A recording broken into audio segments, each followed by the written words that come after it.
Right, welcome to Checkpoint. Thanks for joining us. I want to introduce you to my panel tonight.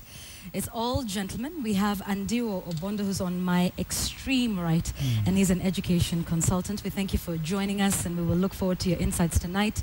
Right next to him is Akelo Misori, who's the Secretary General of KUPPET, which is the Kenya Union of Post-Primary Education Teachers. And then we have Musa Undunda, who's the Secretary General of the National Association of Parents in Kenya, and also another Secretary General of the Kenya National Union of Teachers, Wilson Sosion. Gentlemen, we thank you for making the time to be with us tonight on Checkpoint. And before we begin, I'd just like us to set up this discussion just a little bit, because we spoke to the Cabinet Secretary for Education, Professor Jacob Kaimenya, and he was talking about the allowances, and I know we've got that clip now, and just what it is that you're asking for. We'd like to play that now just so that it can set up the discussion. Take a look at what the Cabinet Secretary had to say earlier this week. All these allowances and their salaries, they demanded the cost of 726 billion. That is, we are saying about 0.7 trillion, which is more or less really like last year's national budget, in all fairness. Again, where will that money come from? What you are offering in terms of, because what we offered, for example, leave allowance, which was not there before. If you look at the cost of all this, it translates into 9.3 billion. This money was not factored into this year's budget. And therefore, if you got to be pragmatic, you would expect that we shall address this problem in next year's budget. All right, great. I want to start with you, Wilson Sosion. What do you make of that statement? Teachers, apparently, according to him, and some being selfish and wanting more than other public servants. Yeah, it's very unfortunate that government officers who are supposed to tell Kenyans the truth and be part of problem solving in the education sector have turned themselves into reckless propagandists who are telling lies to Kenyans. One, the Cabinet Secretary for Education is not at the negotiating table. We have been in the process of developing a collective bargaining agreement, and it is true, we submitted our memoranda of demands as required by the labor regulations, and it contains a raft of proposals. And the meetings, and we've had a record of 26 meetings without making progress, even after the direction from the industrial court to conclude the same within 90 days. And within all those 90 days, government never convened any meeting. With all due respect, the Kenyan teachers have been very patient about this, because a CBA must be concluded anyway, and the government should have prepared itself when inviting us to the negotiations. The CS is telling absolute lies. They have not placed any offer at the negotiating table. Well, they have even the placed 9.3 billion we are talking. Why have you rejected that?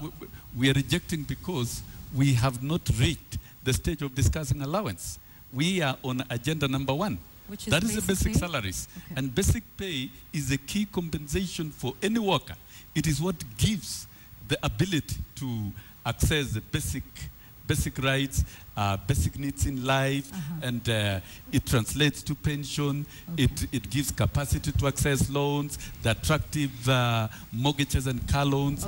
Without that, then we have not negotiated. So for you, that's CBA is not CBA without discussing basic salary? Indeed, without discussing basic salary. All right, we'll hear from the Cabinet Secretary, because he had something to say about the CBA. But let me come to you, Akelo Misori, because this is what the Cabinet Secretary, Henry Rotich for Finance, is saying, that teachers' salaries were harmonized together with all public servants last year, and that there is no more money. Can't pay, won't pay. And so therefore, that your salaries were already factored into in the 2015-2016 budget. I think whatever is coming from government side is not adding up to any reasonable understanding of genuine negotiation, which is there. Why is the Cabinet Secretary talking about this? what parameters is he talking about? If he's saying that government salary and teacher salary are already harmonized, what occasion to serve harmony? You know, teachers have been reeling behind and have been asking for even that harmonization. This one have been contested issues, and that is the reason for which I don't think the Cabinet Secretary Finance is in his proper senses in addressing that issue from that perspective. Because so was there no harmonization? There was no harmonization because they have introduced another organ called the Salaries and Remuneration Commission, which was supposed to harmonize, and it has created serious disharmony in the circumstance. So I don't think whatever the Honorable Cabinet Secretary is trying to talk about is there. He was even part of the Treasury when we were negotiating this harmony from 2009. And is aware that whatever is calling harmony is not harmony. Okay, all right. We will get to the both of you in just a moment, but I want to get back to the Cabinet Secretary Kaimenyi because he did talk about the collective bargaining agreement, and you say CBA is not CBA without basic salary being discussed. Yeah. All right, let's listen to what the Cabinet Secretary had to say regarding the CBA issue. You know, the NAT has been insisting a CBA must have a salary component. That is not true. A CBA can be negotiated even for one item, and it is a CBA. All right. Gentlemen, CBA? Must it include the basic salary component? Professor Kaimenyi is cheating the public, and he's not an expert of labor relations.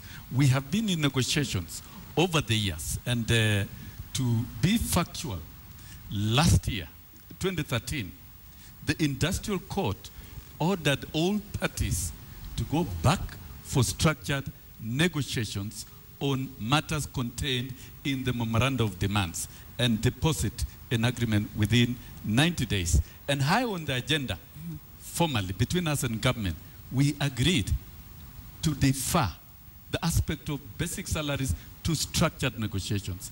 And true to that commitment, we have been working on figures at the negotiating table. Even as we are seated here, eventually, government tabled a document on basic salary offer of 50 to 60%.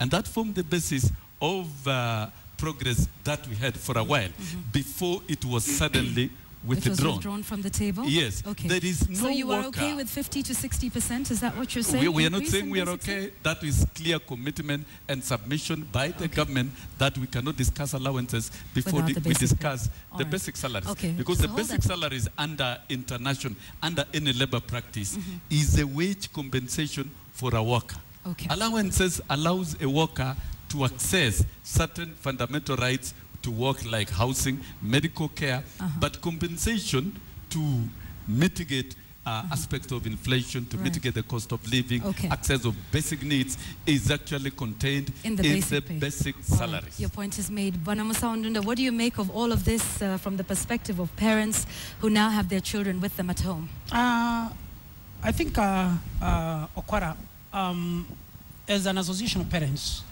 I think it's very important to make it clear to the listeners and to the Kenyans that we are not opposing anything relating to the teachers' welfare, because it's their right, it's their constitutional right, and as an organization, we cannot in any way, oppose whatever they're asking, because it's their right and their constitutional right also to ask about the welfare of their teachers. Now, the only thing that I think is very important is that I wish in this tonight's discussion you would have brought the Minister of Labor here. You would have brought in the TSC, so that we don't, we are left in a state, these are suckers that we don't understand exactly where they are coming off. Because when my brother here talks, they have a very important point, that every Kenyan must listen to the workers of this country. And I want to concur with my brother Sosion, that the minister in charge of education is one man I mean, is not better placed to discuss about that collective bargaining. However, he is the Cabinet Secretary for Education. For the education. Yes. I think these and are the teachers and students and parents fall under his...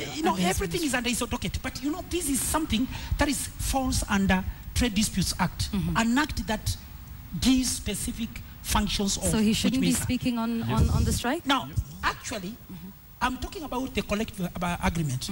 This is an issue that is there. And actually, let me tell you, and I think it's very important to make Kenyans to understand, because we have been accused, we have been called puppets, we have been called all sorts of names. The reason why, as an organization, we felt we went to court is because of one thing. The court made an order that within 90 days, and I think Mr. Association has attested to that kind of thing, that they need to negotiate. And I believed, and we believed, that because they were given 90 days to negotiate, I believe you go to the same court and even cite them for contempt. If they have refused to comply with the order that was given 90 days, can you agree on the CBA? And that's exactly where we are coming from. Now, I would wish, and this is my appeal, that this issue relating to teachers' welfare, because it's affecting schools, it's affecting everything. Everything has come to a standstill. It is very important that the president himself should take charge. Let the president and his deputy take charge. Bring these people, because we are all Kenyans and we all look at this kind of thing. Because the moments we destabilize education in this country, we are affecting a lot of things. All right, do you support the teacher strike? What do you mean by supporting? I think it's something that you must understand. When you are saying you are supporting, these are welfare. These, what they are asking is their right. And I have no reason to say you should not be paid. I think as a Kenyan, I will be the last person, I will be the most useless person under the sun to say teachers should not be paid. Do you think they're going about it the right way? Look here, the issue of picketing, the issue of strike is their right.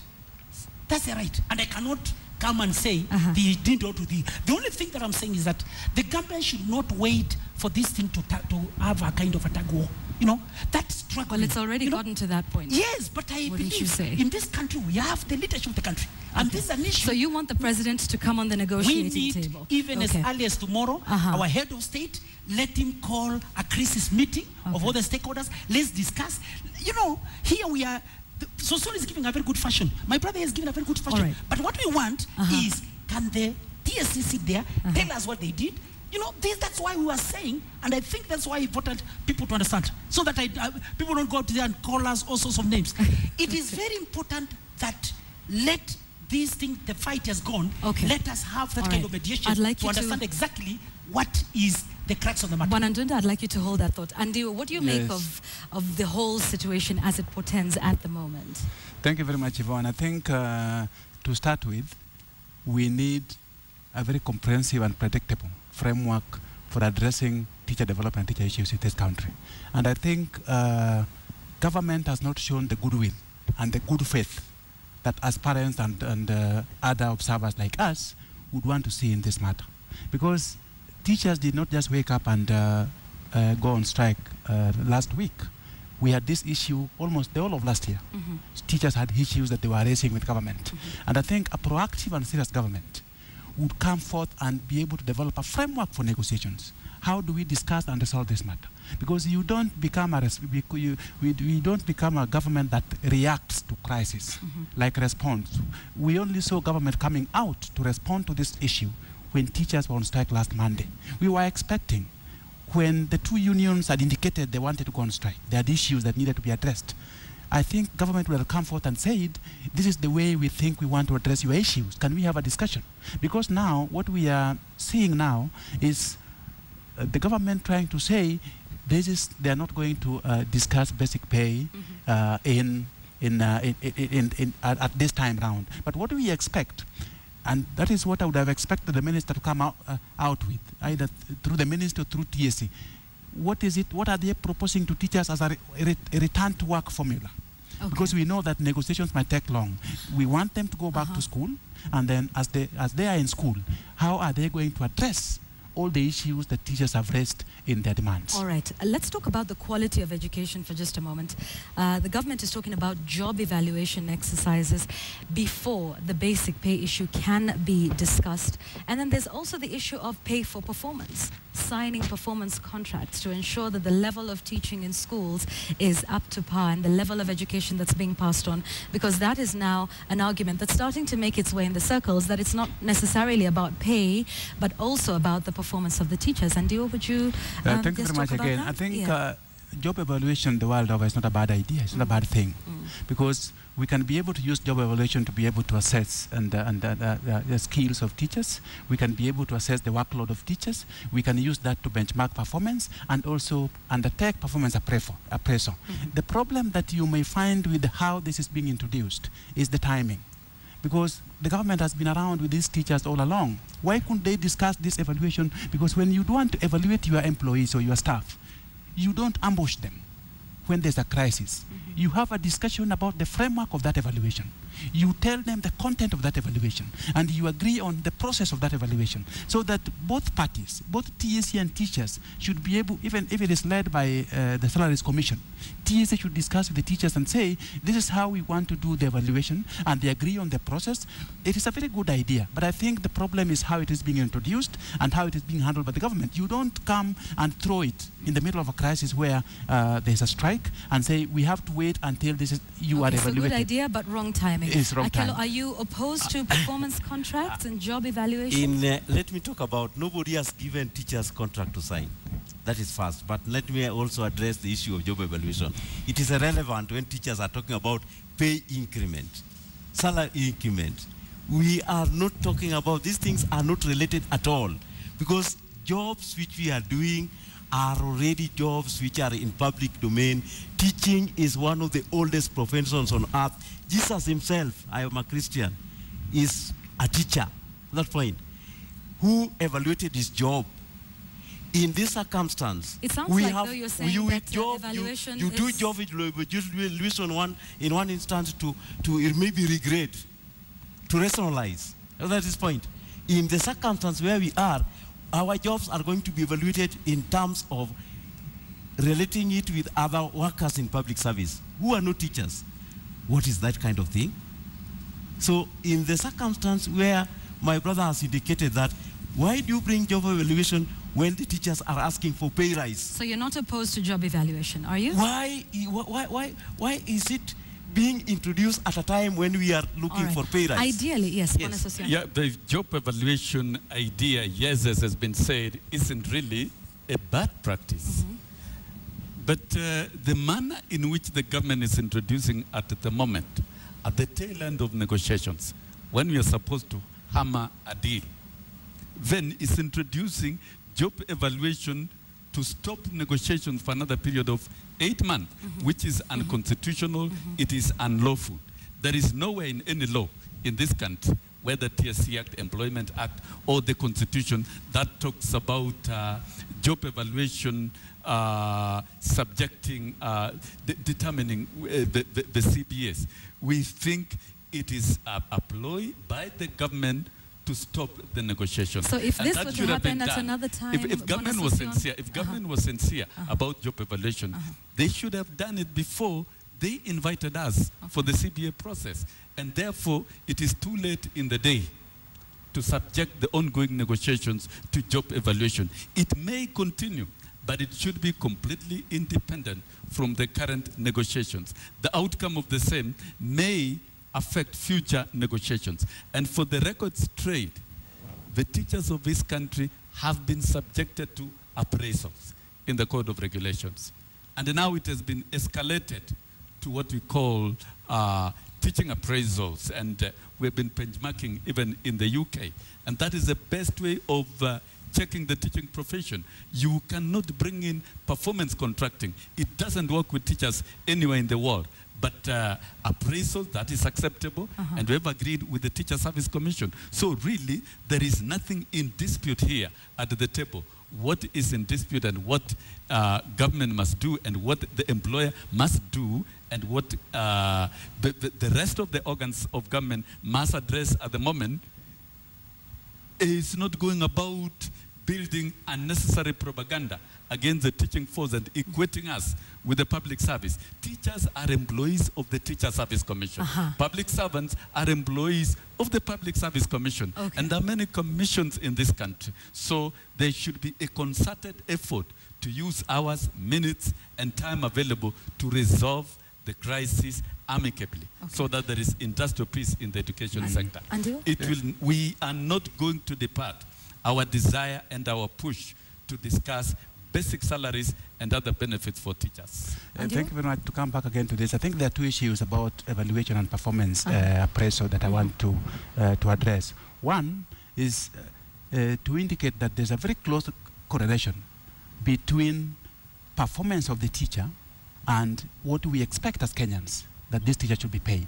So I think that is what I would have pleaded with my colleagues from the union, to begin to appreciate that we need to look at if we are calling for salary increment as a Kenyan, or Kenyans out there who may not be in the unions, would want to see what is this teacher delivering in terms of workload, in terms of results. And then the other level that we also need to look at is, we may not call it performance contracts or performance contracting, but Kenyans are asking, are teachers, for what we are getting now, like the government says that we spend around 161 billion on teacher pay annually.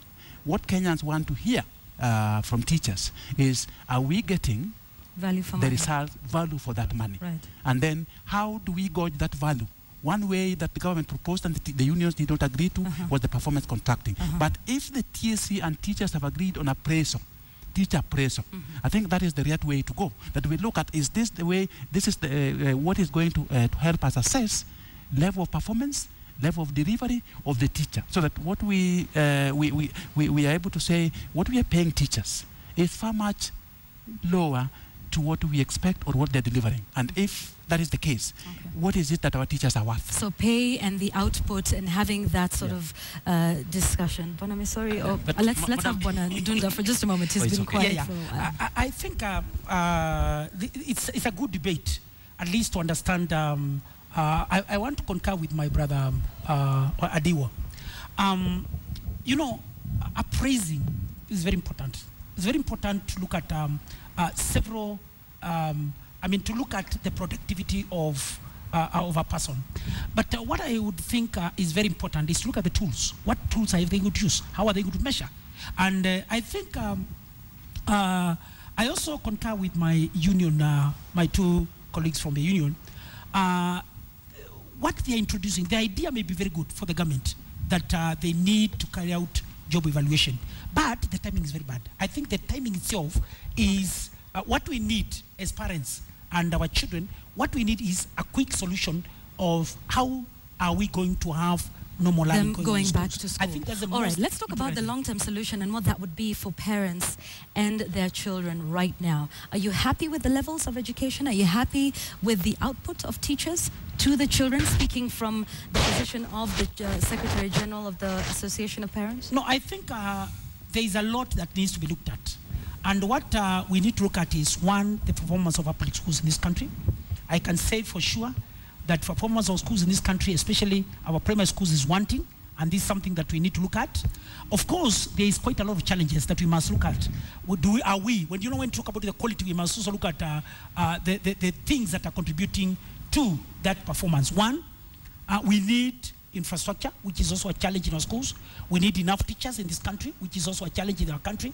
We need a lot of things that are required, especially the 6 international standards that are required for us to see that kind of result. And therefore, as an organization and as a citizen, there is need for the government to sit down and look at our entire education sector in this country, because there's a lot of things that are wanting. And I believe that the only way we can address them is through that kind of forum where we can look at what are the challenges that are facing education, how do we address them, because there are quite a number of challenges that are very serious in this country. Okay, let's talk about very quickly why this discussion cannot be had with the children in schools. Sorry, but I thought maybe you cut me short before I contributed to this. The idea of wage bill that teachers are being paid 161 billion is not a function of the fact that we are being paid what is reasonable. It is because of our number. The numbers. The number of teachers in this country is that which compels the government to spend on them 161 billion. That one is a very important aspect. However, what and is the now, argument that it is not sustainable based on what the other public servants are earning as well? The wage but this bill is an essential service. You either choose to have education or forget about it. You choose to have education or to forget about it. But I'm sorry, are you then saying if you choose to have education or forget about it, is it one or the other? What about the other public servants? Because that is the argument. Let me talk about this. You know, it is either choice to have education or not to have it. And the cost which is being experienced now is on the basis of the fact that education has got this number of teachers, the number of students we have. In fact, we still have quite a number of children who are out of school, because the number of schools we have cannot accommodate them.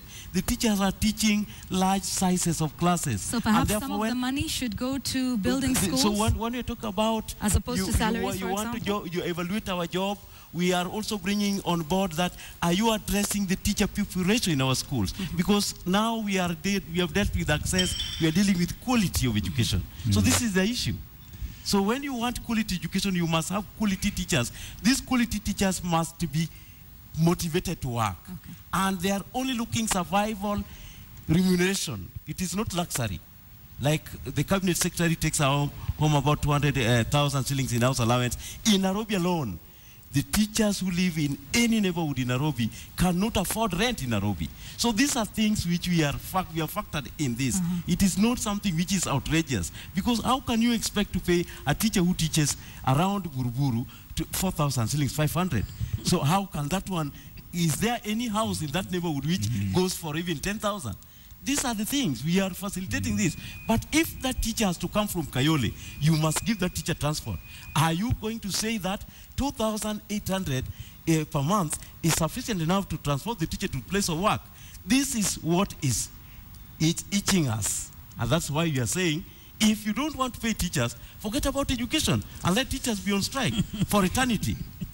And then for eternity, yes. A strange I wonder fact, what, yes, a strange fact, when you talk about it is not sustainable, then we are admitting and we are allowing the government the luxury of not investing in education. 160 billion compared to the annual expenditure of 2 trillion indeed is very low, and it is affordable. Looking at the trend over the years, there was a time Kenya was spending 117 billion on teachers against an annual expenditure of 665 billion. But now it has skyrocketed to 2 trillion. And indeed, the population of children in school has grown from 7 million to the current 15 million. Surely very honest. Do you think it is also time for government to adjust its budgetary allocation to education and invest in the children of this country? Because one, if we are talking about quality education, we cannot talk about it academically. We must be very specific. What are the variables? Number one, you need enough teachers.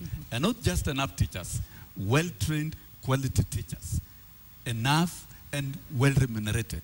The fact is, at the moment, we have an acute shortage. That is why we will never perform miracles in public schools. Number two, quality teaching and learning tools. Do we really have it sufficient and infrastructure? And therefore, what we are fighting for as unions and as teachers at the moment is for the long-term benefit of this country to ensure that we have enough teachers who are well remunerated. Thank you. I need to stop you for just a moment because we do need to take a commercial break. This discussion continues very shortly after this break. So let's just take a very quick break. We'll be right back. I'm seeing a lot of your feedback on social media and on our SMS line. Keep them coming in. See you shortly.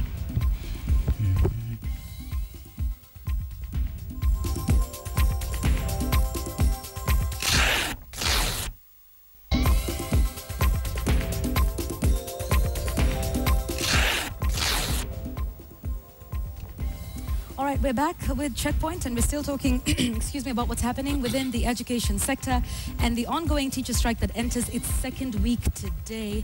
And I'd just like to talk a little bit about the story that we aired before. We spoke to Janet Muthoni-Oko, who said that now this is taking a political angle, and that the teachers are perhaps being a little greedy, and that you are using these opportunities to sort of set yourselves up for political posts in 2017. I'd like your response to that, Bwana Sosion. We'll come to you, Bwana Misori.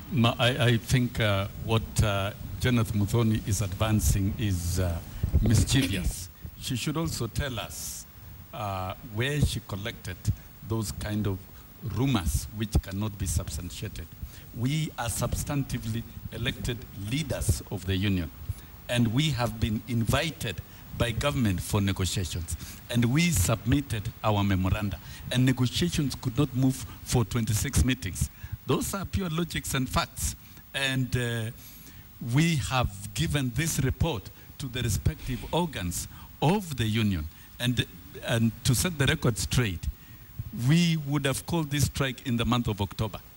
But reading the public mood and the desires of children, we decided to defer the strike action and the industrial action, which is a constitutional right, to the chagrin of our membership.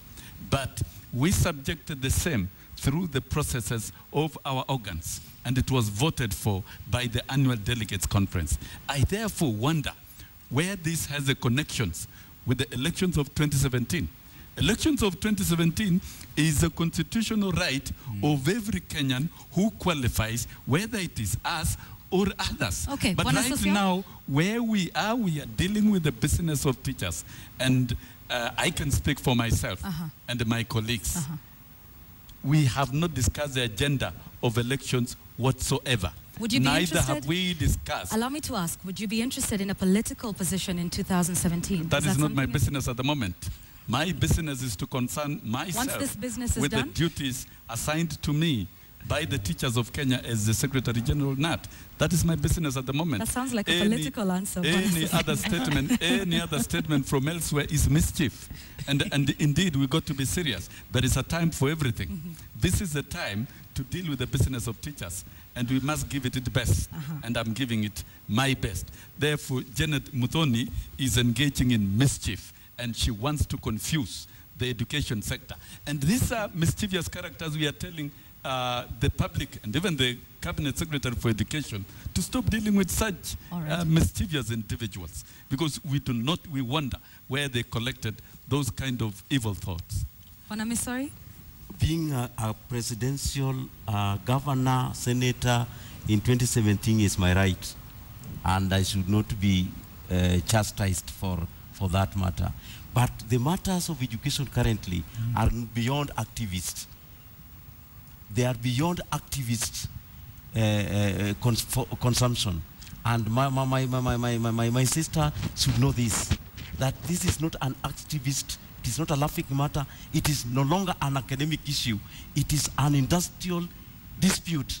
And we are here and we are negotiating with government as people who are elected with the mandate, clear mandate. And we cannot, if I want to become an MCA, I wonder whether Kenyan teachers will be electing me.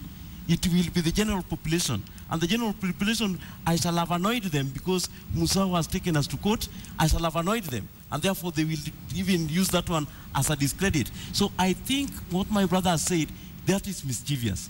And I didn't expect her to go that far.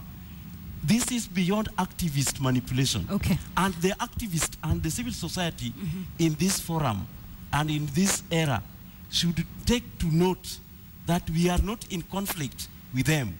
We are approaching our employer and we are negotiating with the employer. And people who are pretending to be adjusting the coat of the employer so that the employer sits well should know that we are not inviting them to negotiate with them. All right. I'll come to you, Andu. Would you like to comment on this issue of how this is now taking a political turn? Yeah, I think what I want to say is that this is a political issue, but it should not be tied to 2017. What do we expect to look at is now, what are the issues that teachers are raising? What is the response from government? when can we find a solution for our children to go back to school? After we've dealt with that, we look at comprehensively, long term, because we are saying we don't want teachers to be complaining every year. We don't want industrial disputes every year. What is it that government is proposing? What we would have expected even from the minister. I don't want to comment from Janet's opinion. But what the minister would have said, teachers are asking for 720, he talks about 720 billion. Any employee can ask even for $1 million to be paid. As an employer, if he speaks for government, what is the government counter offering? Saying this is what we want to give teachers.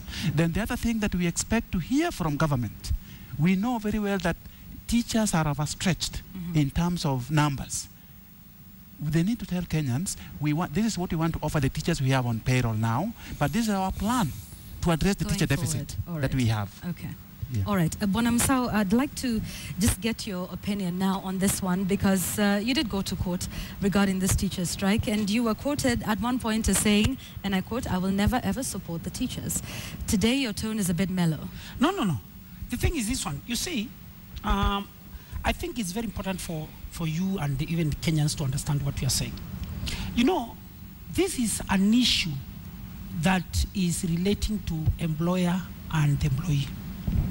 And this is a matter where we have no business. This is a matter where they are negotiating when we are not there. But what we are saying is that wherever strike is caught, it will be very wrong for us to wake up and say we are supporting. Yet we have no facts of whatever is going on.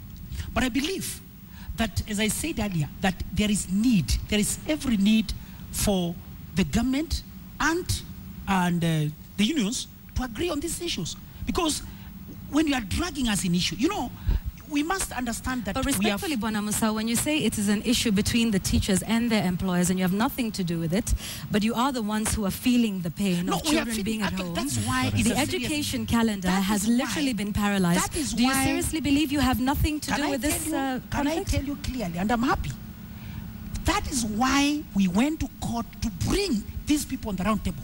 Because there's blames and counter blames. You find this side, they are saying this.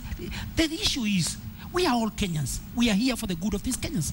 Why is the government punishing teachers? Why are we having problems with our children and the parents? And that's why we went and said, can these people come together so that whatever they feel should be there? And I think the only solution is that this is something, and I think we have mentioned here, this is an issue which is now going beyond. It requires everybody to mediate on this kind of thing and come up with an amicable solution. Because at the end of the day, we'll have blames and counter-blames. We'll call all sorts of names and whatever.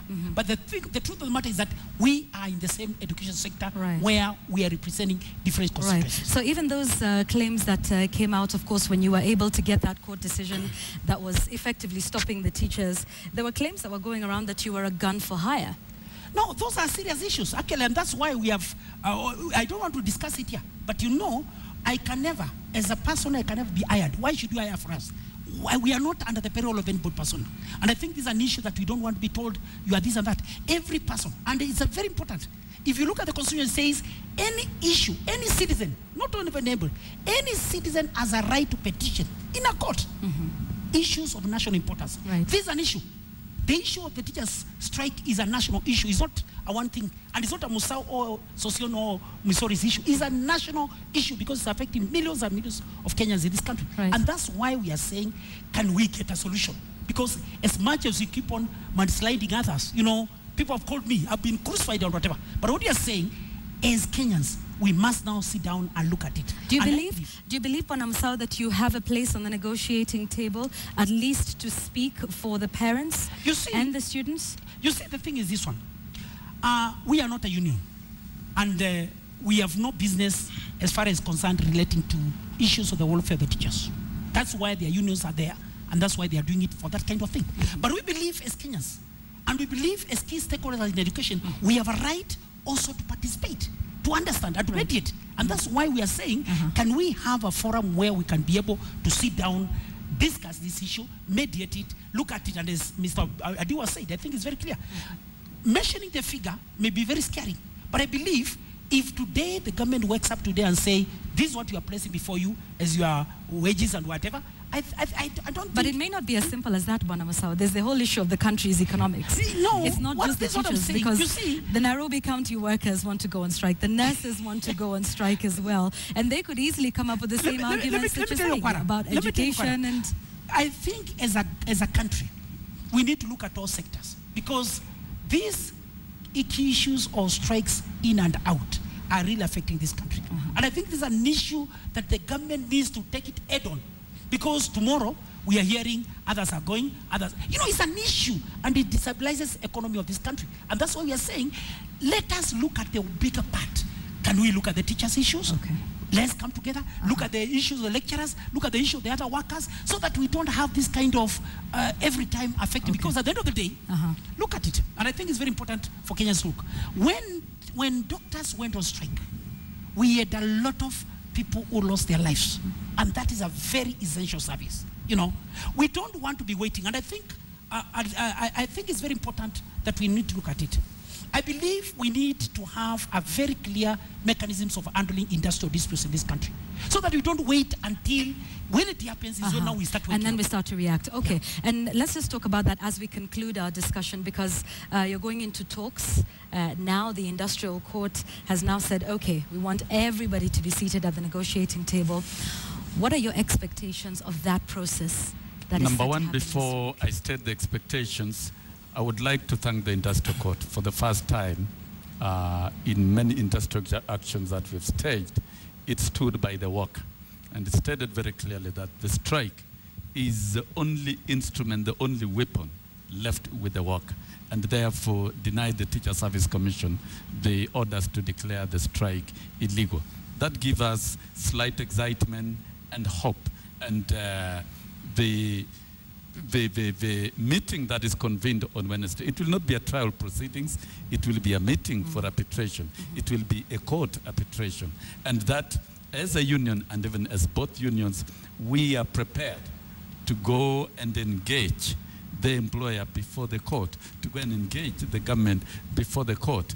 And hopefully, under the jurisdiction and watch of the industrial court, we should be able to find a solution. But I would like to say it is not the industrial court that will determine everything.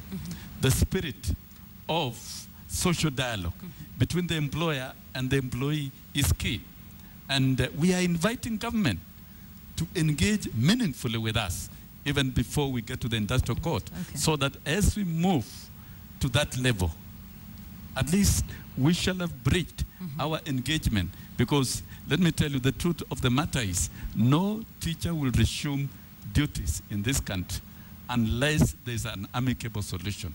And that solution has to be found as quickly as possible. So the government should not sit on its laurels, and Kaimenyi should not waste his time going around with propaganda together with the rest of the government officials. They should go back, consult, come back to us with a tangible response, and we will engage. Once we are in agreement, then absolutely we cannot be on strike forever. Somehow the strike has to end. Schools have to move. But I would like to get into a situation that will not come back again with industrial actions.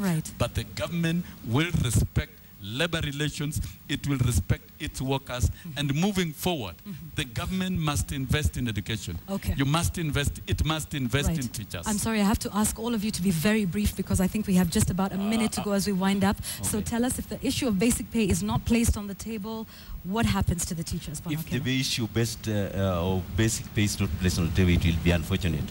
But I know the industrial court will give sufficient direction for government to see sense, so that they come to Wednesday meeting when they are prepared to make the country move forward. Our interest is not just to strike, but we have occasioned an event which has occasioned this element of sitting together. And that is, I join my brother in lauding the performance of the industrial court judge, who has so seen in his wisdom that the parties must come together. And he has seen that there is no need for stopping the striking teachers from striking, but let the employer come, let the Kaimenyis do sufficient consultation and let them come to table so that the teachers can resume work. Okay, all right. Very, very quickly, and what do we do to not have this situation year in, year out? Just very briefly. What we need to do, Yvonne, is that both parties, both the unions and the government, must stop any kind of belligerence. We would expect the government not to start saying, issuing ultimatums. And the unions must also be able to say that we can be able to go this far.